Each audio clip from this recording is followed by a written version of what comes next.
Bună, dragii mei! Bine ați venit la Taroterapia pentru o nouă citire interactivă. Ce se întâmplă în conexiunea dintre tine și persoana care te interesează, gânduri, sentimente, intenții și ce ar putea să apară între voi doi în perioada următoare. Vom folosi pentru citirea voastră aceste seturi de tarot și aceste oracole. Vom face 3 citiri. Pentru citirea 1 avem Heavenly Bloom, pentru citirea 2 avem tarotul Telema și pentru citirea 3 avem tarotul Arcanum. Găsiți aceste seturi pe site-ul www.taroterapia.ro. Tot acolo găsiți și cursul de tarot intuitiv cu metoda Taroterapia. Învață tarotul în mod practic, rapid și intuitiv. Citirea noastră este generală, vă rog să luați de aici doar ceea ce rezonează.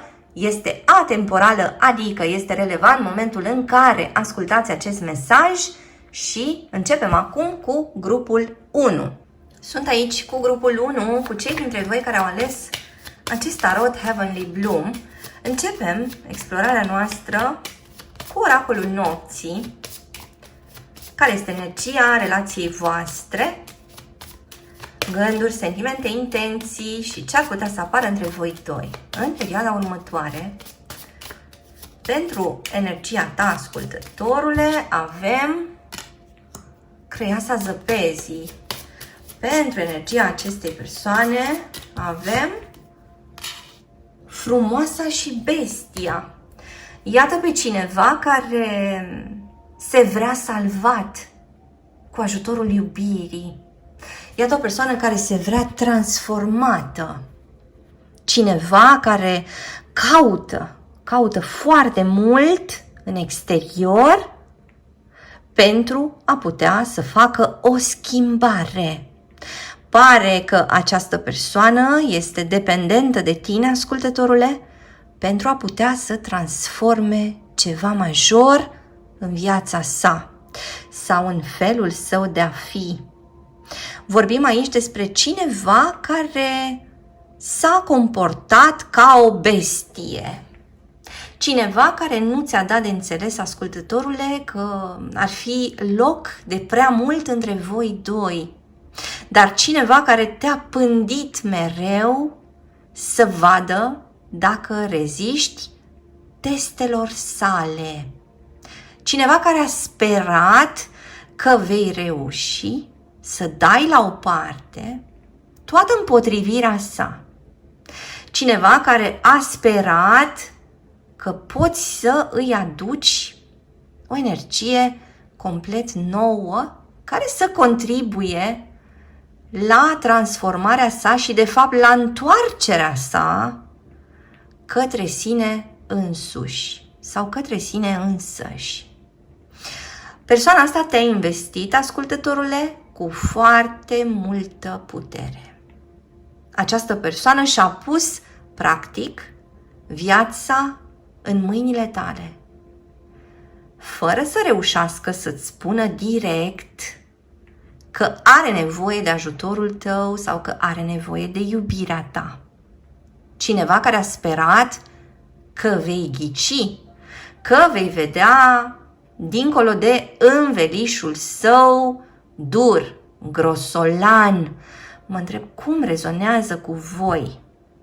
În energia ta, ascultătorule, avem Creiasa Zăpezii, adică o femeie foarte frumoasă, foarte puternică, dar extrem de rănită.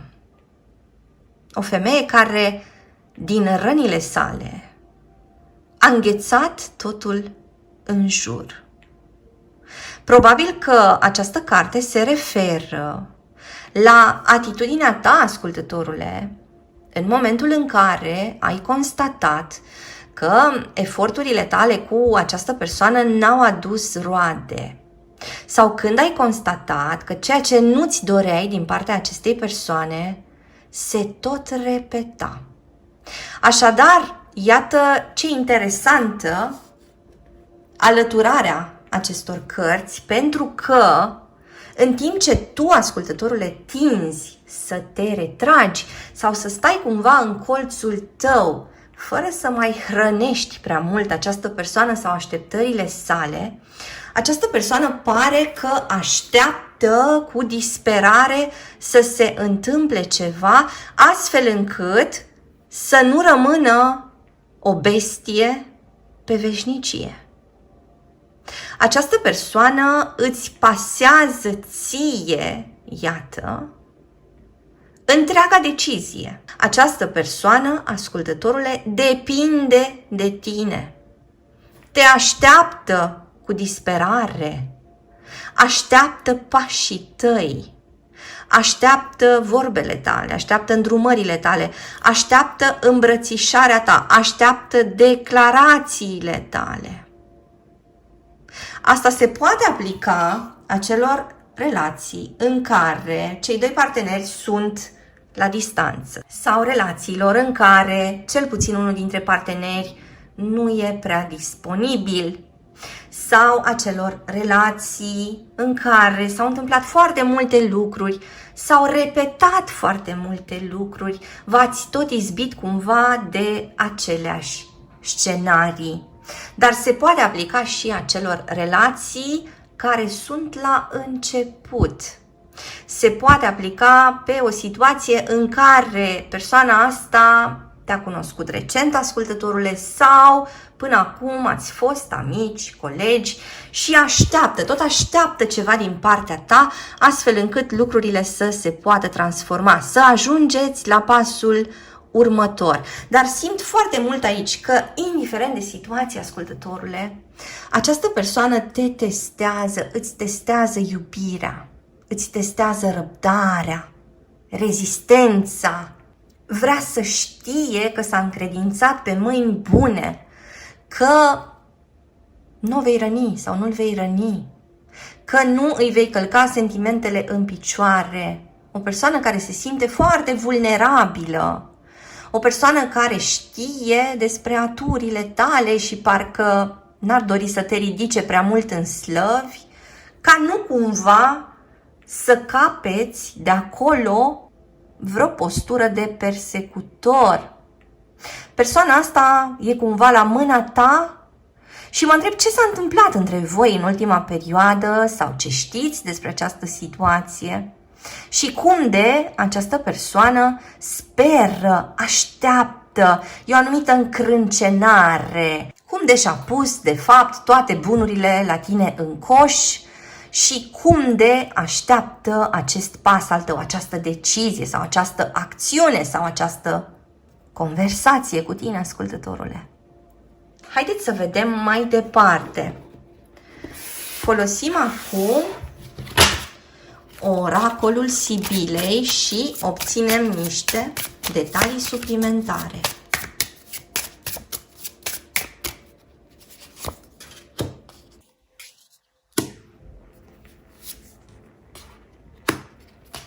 Iată o revelație în energia acestei persoane, o împăcare, lacrimi și un hoț, adică, ascultătorule, persoana asta regretă momentele în care nu a fost sinceră cu tine. Regretă momentele în care nu s-a comportat corect cu tine. Regretă acele momente în care a făcut pe durul sau pe dura. Persoana asta se trezește acum, în fiecare dimineață, cu foarte multă tristețe, cu lacrimi. Probabil că vorbim în anumite cazuri despre o persoană care chiar plânge. Și, de asemenea, această persoană consideră că tu te-ai strecurat, te-ai furișat, te-ai inserat foarte adânc în sufletul său. Da? Își conștientizează sentimentele profunde față de tine, ascultătorule. Știe că nu mai are cale de scăpare acum, pentru că s-a îndrăgostit, pentru că, în alte cazuri, îndrăgostirea se transformă în iubire, pentru că nu mai contează foarte mult ceilalți sau alte opțiuni, contezi tu, ascultătorule. Există ceva ce schimbă conexiunea voastră, da? Există ceva ce ajunge în fața ochilor acestei persoane, destul de repede, înțelege ceva, face pace cu ceea ce simte pentru tine, face niște încercări să se apropie. Haideți să vedem mai departe. În energia ta, iată, o parte dintre voi ar putea să considere că această persoană s-a comportat ca un inamic sau că această persoană a avut niște valori, niște principii diferite. Unii dintre voi s-ar putea să considere că această persoană este materialistă sau că este o persoană care nu-și controlează stările emoționale, cineva care aduce foarte multă apăsare în conexiunea voastră. Haideți să vedem mai departe. Aici avem pe cineva care se îmbracă în uniformă, cineva cu o funcție destul de înaltă în alte cazuri. Vorbim despre cineva care la un moment dat te-a flatat, ascultătorule, sau ți-a făcut niște promisiuni, dar pe care le-a îndeplinit cumva pe jumătate. Așadar, există neîncredere în energia ta vis-a-vis de ceea ce ar putea să aducă această persoană acum în viața ta sau ceea ce ar putea să aducă nou în relația voastră. Iar această persoană, haideți să vedem mai departe, iată, își face intrarea și vine cu o ofertă. Vine cu o ofertă pentru că s-a săturat de singurătate, s-a săturat de stat la distanță de tine sau s-a săturat să se tot certe cu tine, ascultătorule. Vine cu o ofertă pentru că știe că stând lângă tine îi va fi mult mai bine. Este o persoană care se poate dedica, este o persoană care poate să facă niște compromisuri pentru a te avea aproape. Compromisuri pe care n-ar fi vrut să le facă până acum. Haideți să vedem mai departe din tarot.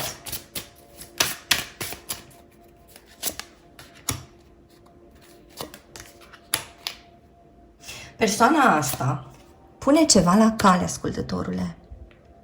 Persoana asta face o strategie, lucrează la un plan. Există ceva activ în desfășurare. Persoana asta știe că nu te va convinge foarte ușor. Persoana asta știe că are nevoie de niște argumente puternice. Știe de asemenea că trebuie să vină cu oferte, iată, concrete. Haideți să vedem în continuare. Foarte interesantă această etalare.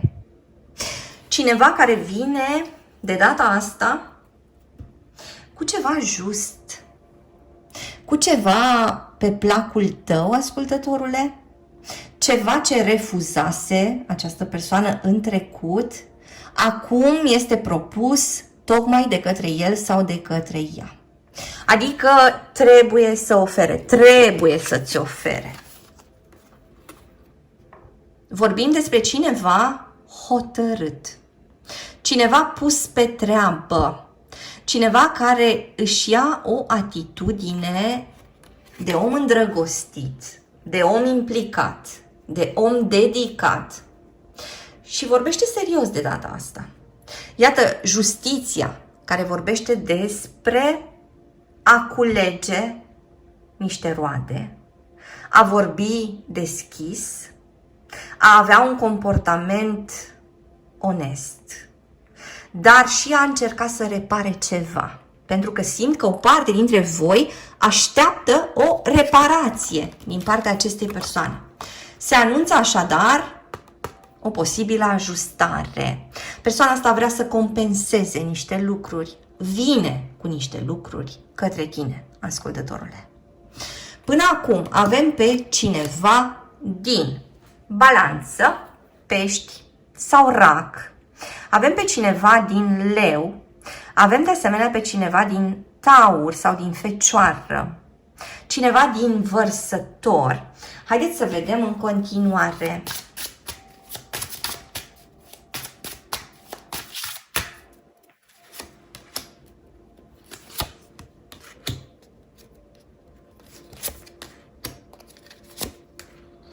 Dacă această persoană va întâmpina opoziție, va lupta pentru ceea ce vrea și pentru lucrurile în care crede. Adică, această persoană se așteaptă ca tu, la rândul tău, să o supui la niște teste. Se așteaptă să nu o crezi din prima și să îi întinzi niște curse. Persoana asta totuși este pregătită să facă față situației și s-a înarmat cu tot felul de informații și s-a consultat, s-a sfătuit cu niște persoane și deci vorbim despre cineva care vine complet pregătit către tine, ascultătorule. Persoana asta nu prea crede că va da greș de data asta, pentru că se comportă într-adevăr diferit. Haideți să vedem în continuare.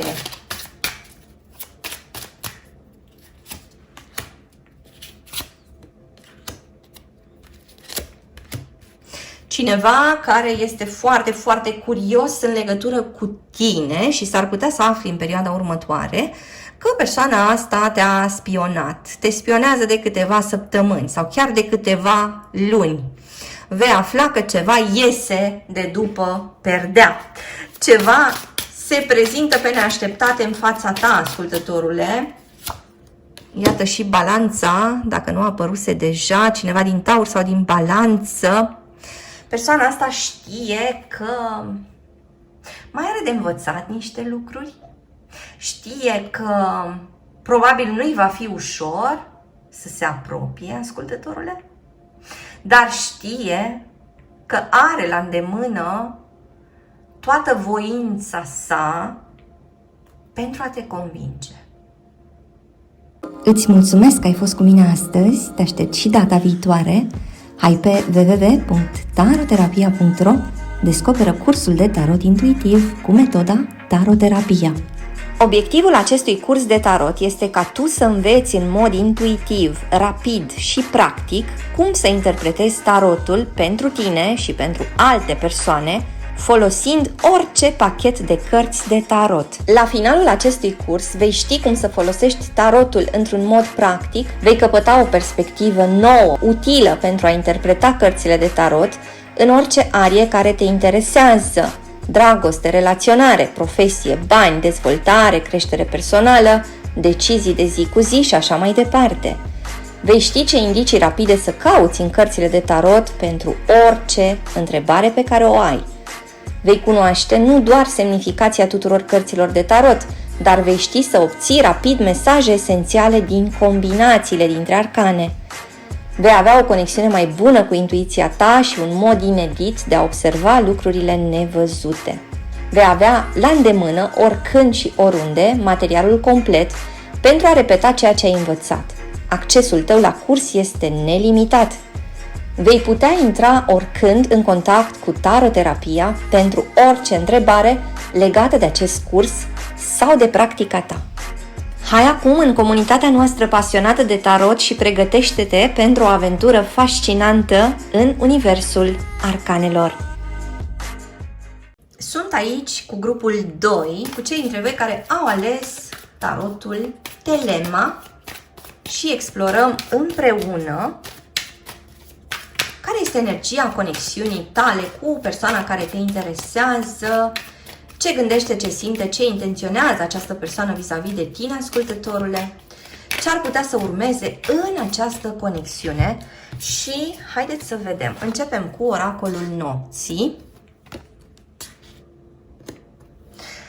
Și aici avem o persoană care îți atribuie niște calități extraordinare, ascultătorule. Vorbim despre o persoană care te vede ca pe un spirit liber, independent. Cineva care îți apreciază, îți admiră foarte mult frumusețea naturală. Cineva care te vede foarte hotărât sau hotărâtă. Cineva care te vede de asemenea ca fiind foarte atrăgător sau foarte, foarte atrăgătoare. Eu simt că voi doi în această conexiune sunteți foarte diferiți. Și deci tu aduci acestei persoane niște aspecte de care el sau ea are nevoie sau pe care le caută. Poate că tu, ascultătorule, ești foarte calm sau calmă, în timp ce persoana asta poate să fie agitată. Sau poate tu ești foarte dinamic, în timp ce el sau ea ar putea să fie ceva mai relaxat sau relaxată. Persoana asta te vede pe tine acum într-o altă lumină. Ceva s-a schimbat în felul în care el sau ea te percepe. Haideți să vedem mai departe, folosind tarotul.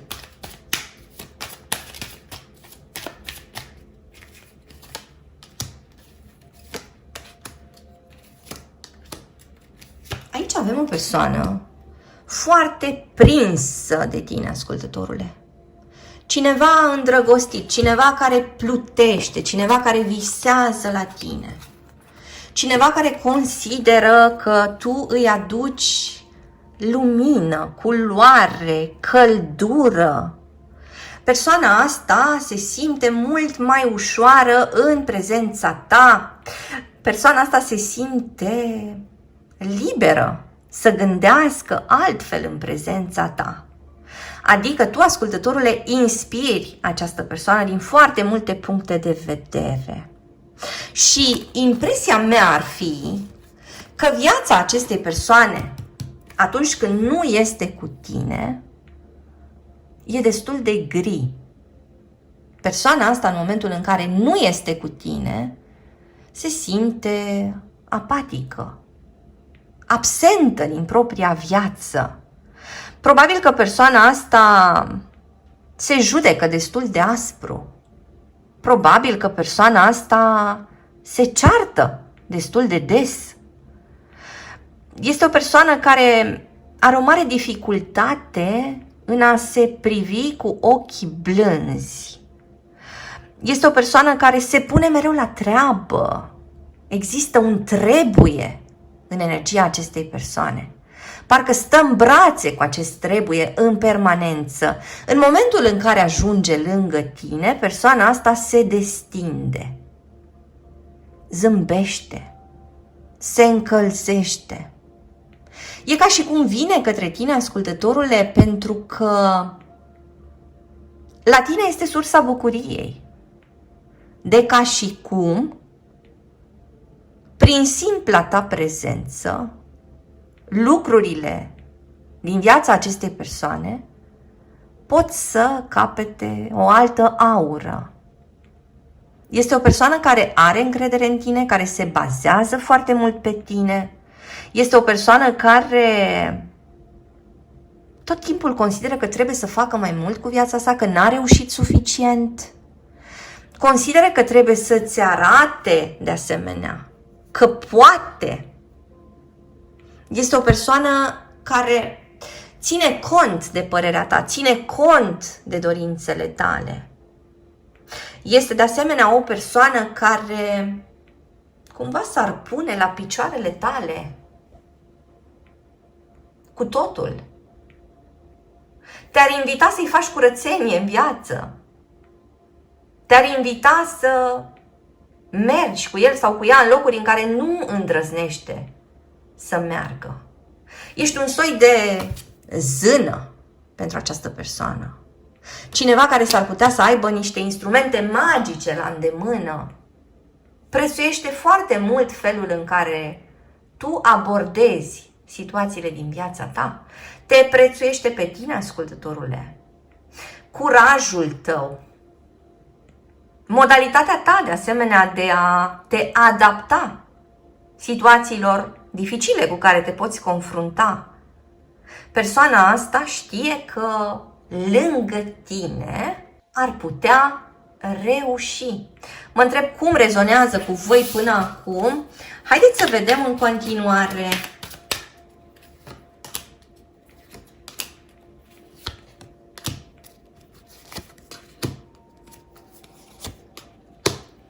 Persoana asta parcă primește de la tine, ascultătorule, niște lucruri pe care le aștepta de mult. Primește de la tine îndrumare, primește de la tine inspirație, primește de la tine un model de a fi altfel.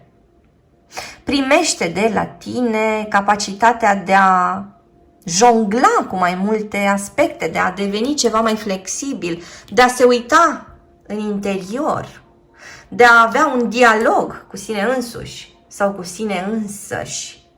Este un drum al cunoașterii pe care această persoană îl poate parcurge lângă tine. Tu ești figura aia înțeleaptă care vine și expune acestei persoane niște lucruri pe care are nevoie să le audă, să le învețe. Așadar, din partea acestei persoane vis-a-vis de tine, ascultătorule, avem foarte multă admirație, chiar idealizare. Ești un soi de înger, ești un soi de muză, ești un soi de sursă iubitoare pentru el sau pentru ea. Haideți să vedem în continuare ce mai apare aici. Folosim acum oracolul Sibilei.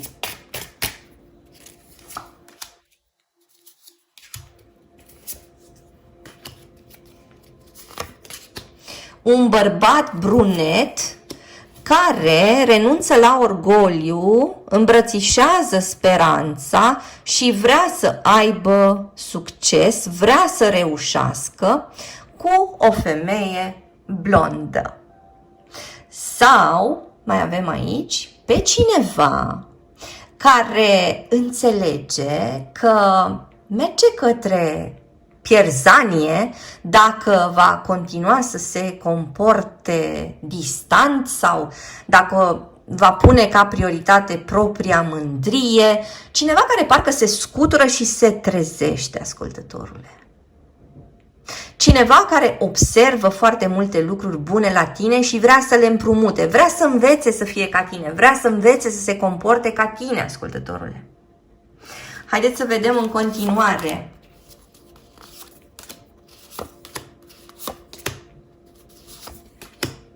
Cineva care e foarte gelos sau care e foarte, foarte posesiv, da? La fel de posesiv ca un copil. Cineva care simte că intră pe tărâmul nenorocirii dacă tu te îndepărtezi, ascultătorule. Nu suportă lipsa ta. Se chinuie în lipsa ta. Aici vorbim despre o persoană care te consideră ca fiind foarte important sau foarte importantă. Aici este o persoană care nu lasă să-i scape nimic din ceea ce vine de la tine. Te ia în serios cu fiecare pas, ascultătorule. Vine către tine de ca și cum tu ai cunoaște toate răspunsurile la întrebările sale. De ca și cum tu ai avea mănunchiul de chei pentru acele uși, da, care duc către soluții. Tu ai soluții pentru problemele sale, așa te percepe această persoană. Haideți să vedem în continuare. Iată, și arcana forței. Cineva care știe că în momentul în care cade, tu poți să-i arăți că există și o modalitate de a se ridica. Cineva care de asemenea, e foarte, foarte sensibil. Vorbim despre o persoană care caută blândețea ta, apropierea ta, îmbrățișarea ta. Persoana asta este plină de dor, dacă este acum la distanță de tine, ascultătorule, și simt că pregătește niște mișcări.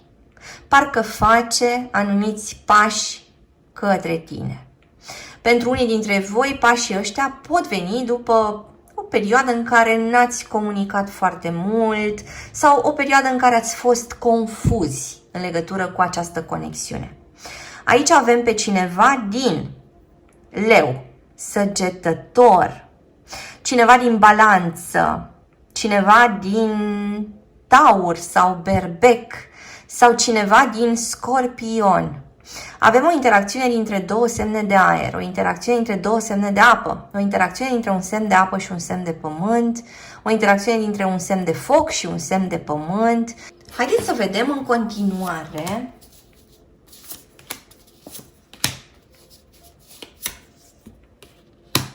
cineva care suspină din dragoste, o persoană foarte, foarte emoționată, care se teme de respingere, cineva care nu-și poate imagina refuzul tău, ascultătorule, o persoană care citește tot felul de chestii pe subiectul relațiilor, cineva care probabil că vrea să afle lucruri despre tine și se documentează, cineva care se tot pregătește, ascultătorule, se pregătește să-și facă apariția lângă tine cu o energie nouă, transformată. Îți mulțumesc că ai fost cu mine astăzi, te aștept și data viitoare. Între timp, hai pe www.taroterapia.ro.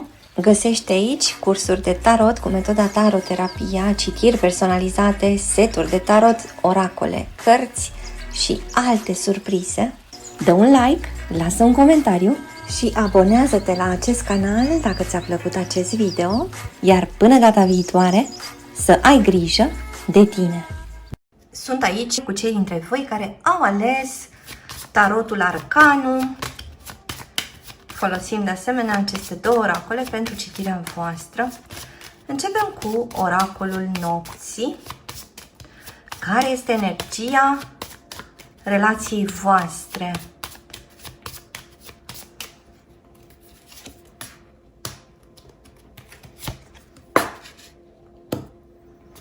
Și avem aici o persoană care consideră că s-a rătăcit. Cineva care a pierdut drumul, cineva care s-a lăsat tentat, ispitit, purtat într-o altă direcție. Mai avem aici de asemenea energia cuiva care se teme să fie abandonat. Vorbim despre o relație în care ați trăit niște lucruri la o intensitate maximă și la un moment dat cineva a început să caute tot felul de motive, tot felul de scuze. Cineva a început să ceară foarte mult sau să critique foarte mult. Cineva nu reușea să se așeze foarte bine în relație. Vorbim despre un partener probabil ambivalent. Vorbim despre cineva care considera că trebuie să îi se ofere din ce în ce mai mult. Avem aici o conexiune în care pare că aveți de regăsit ceva. Vorbim despre o conexiune în care probabil că lucrurile în momentul ăsta nu merg prea bine. Există ceva ce căutați amândoi.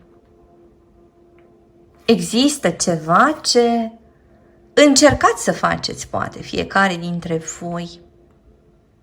Și există de asemenea un loc special din care ați plecat. Adică, probabil că la început conexiunea asta a avut parte de foarte multă pasiune, de foarte multă comunicare, de foarte multă chimie mentală. Probabil că ați regăsit unul în celălalt niște lucruri foarte valoroase. Și de asemenea mai este interesant că deși cineva simte că s-ar fi rătăcit și că nu e chiar pe drumul potrivit, totuși, parcă vă puteți susține unul pe celălalt. Parcă tu, ascultătorule, poți să întinzi o mână către această persoană sau această persoană poate întinde mâna sa către tine ca să ajungeți undeva. în acel loc pe care probabil vi-l doriți amândoi. Haideți să vedem mai departe ce apare aici. Folosim acum tarotul.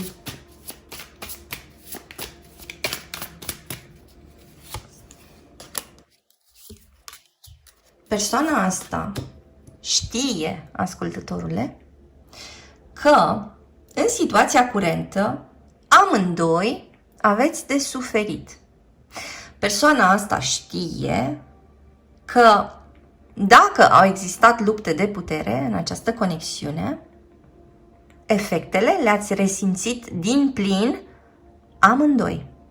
Interesant că avem un papă și 2 de cupe, adică o posibilă împăcare pentru unii dintre voi, o regăsire, o reîntoarcere sau, pentru acele relații aflate la început, avem posibilitatea de a construi ceva durabil.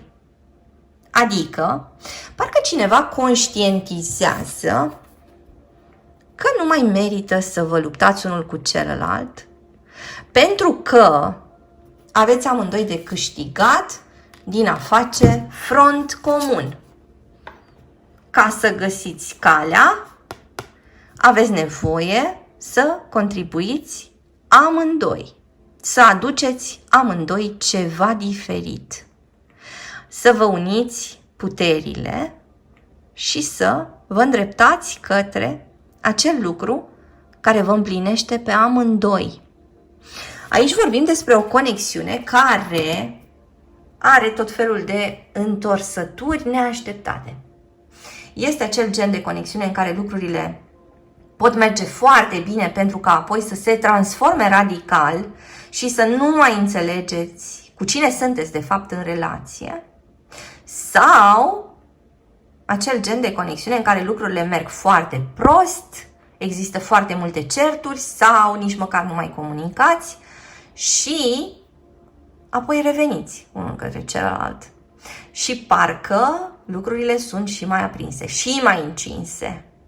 Parcă lucrurile devin din ce în ce mai înflăcărate. Pe măsură ce vă certați sau vă separați, parcă focul se aprinde și mai mult. Și parcă atunci când unul dintre voi cade, celălalt întinde totuși mâna și îl trage înapoi.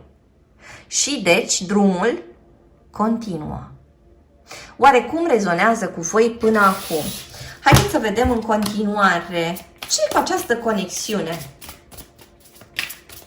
și ce ar putea să apară.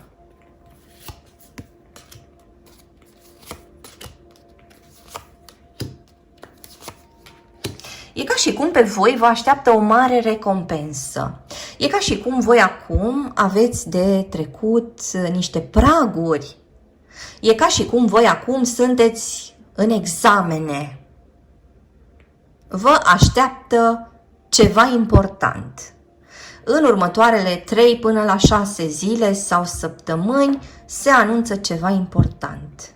Pentru cei dintre voi aflați la distanță, apare o noutate, apare o schimbare. Iată, 10 de monede, care ar putea indica o relație stabilă, care ar putea indica niște pași serioși.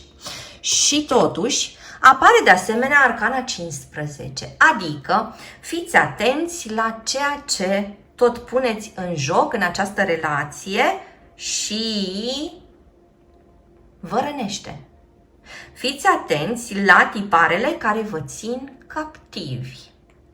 Acest 15 vorbește despre vulnerabilitatea cuiva din relație, dar o vulnerabilitate care nu este recunoscută. Cineva tinde să se închidă tocmai atunci când ar fi nevoie să deschidă poarta larg către ceea ce simte sau către ceea ce intenționează. Și făcând lucrul ăsta, relația este sabotată.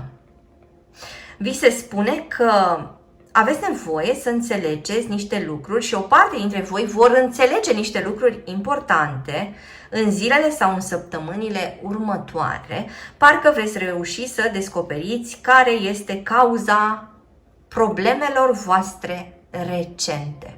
Puteți să vă uitați către această cauză. Haideți să vedem în continuare.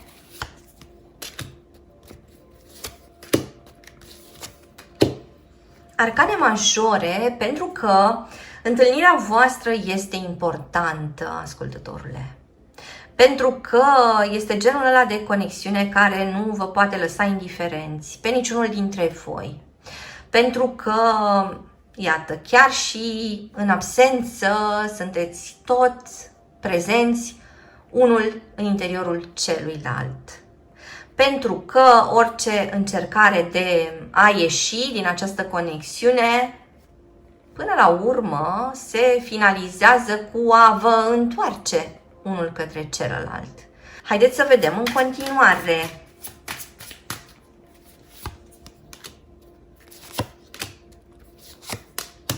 De foarte multe ori, persoana asta are tot felul de gânduri ciudate. De foarte multe ori, persoana asta se trezește înfuriindu-se, de exemplu, cu gândul că tu ai putea să nu-i spui adevărul sau că tu ai putea să fii cu altcineva sau că tu s-ar putea să cauți alte lucruri sau alte calități, nu cele pe care le deține această persoană. Adică această persoană se confruntă de multe ori cu un anumit complex de inferioritate.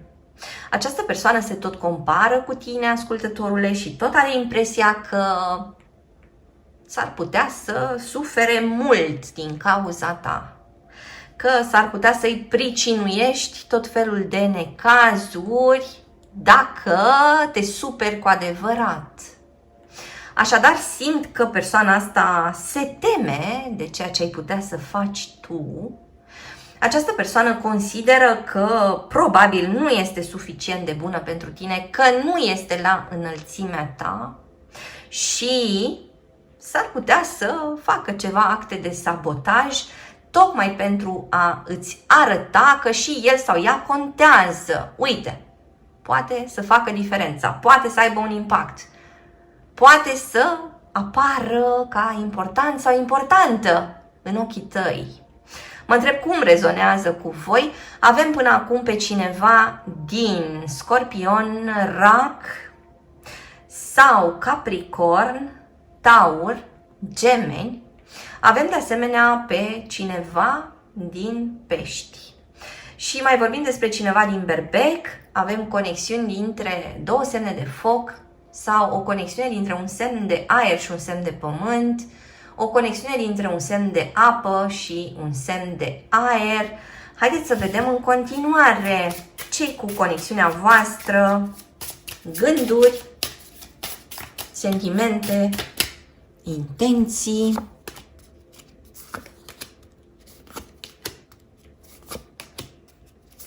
Persoana asta pare să fie surprinsă de ceva care vine de la tine, ascultătorule, o opinie pe care tu o ai sau o decizie pe care tu ai luat-o.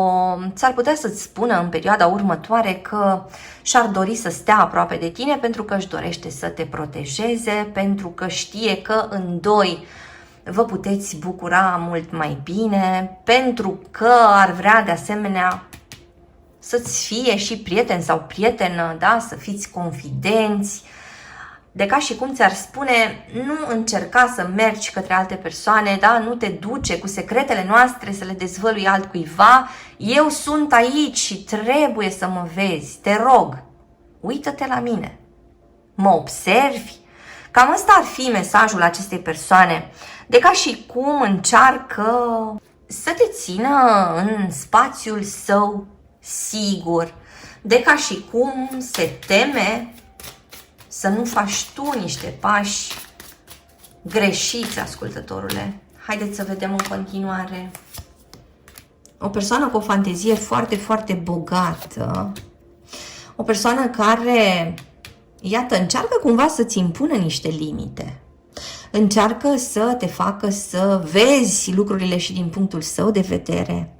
Încearcă să-ți arate o perspectivă practică asupra lucrurilor.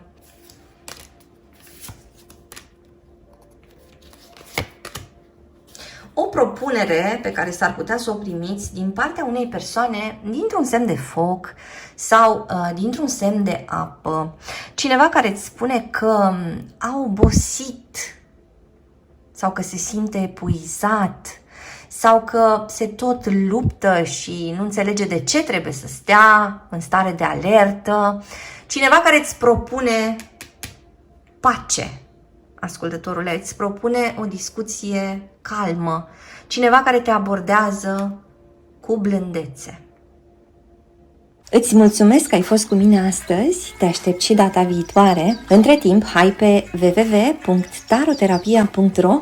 Găsești aici cursuri de tarot cu metoda taroterapia, citiri personalizate, seturi de tarot, oracole, cărți și alte surprize. Dă un like, lasă un comentariu și abonează-te la acest canal dacă ți-a plăcut acest video, iar până data viitoare, să ai grijă de tine!